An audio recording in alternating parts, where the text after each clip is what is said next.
मम्मी-पापा ने किस तरह से निभाया है? ये मैं जानना चाहूँगी क्योंकि भाई के बारे में तो आपने तमाम लोगों से कह दी, लेकिन मैं जानना चाहूँगी मम्मी-पापा के बारे में। मैंने अपना ग्रेजुएशन और पोस्ट ग्रेजुएशन दिल्ली से किया है। तो जब मैं अपने हुँ, फर्स्ट ईयर में थी बीकॉम के, तो मैं पीजी में रहा करती थी। उसके बाद मेरे पीजी की लाइफ जो थी वो मुझे इतना सूट नहीं कर रही थी, क्योंकि खाने की और हर चीज के इश्यूज आते हैं, उस वजह से मेरी पढ़ाई पे इम्पैक्ट पड़ रहा था। तो मेरे पापा जो है वो मेरी पढ़ाई को लेके इतने सीरियस हैं कि उन्होंने कहा नहीं, ईशा की पढ़ाई में कोई इम्पैक्ट नहीं पड़ना चाहिए। मतलब मेरी मम्मी से कहा उन्होंने बेसिकली, तुम जाओ, तुम वहां पे, क्योंकि मेरी नानी का घर दिल्ली में ही है, तुम वहां पे नानी के घर पे ईशा को रह के पढ़ाओ, उसकी मतलब जो भी चीजें हैं देखो, मैं यहाँ पे अकेले सब कुछ मैनेज कर लूंगा।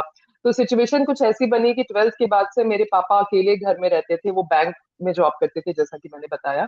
तो वो सुबह अपना टिफिन बनाते थे, लेके जाते थे, रात को आके खाना बनाते थे, सब कुछ अकेले उन्होंने इतने साल मैनेज किया है। और मम्मा मेरे साथ दिल्ली में रहा करती थी मेरी पढ़ाई की वजह से।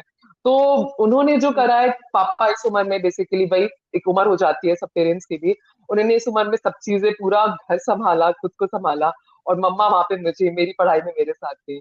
तो उनका जो सेक्रीफाइस है वो तो है ही, बहुत बड़ा सेक्रीफाइस है उनका।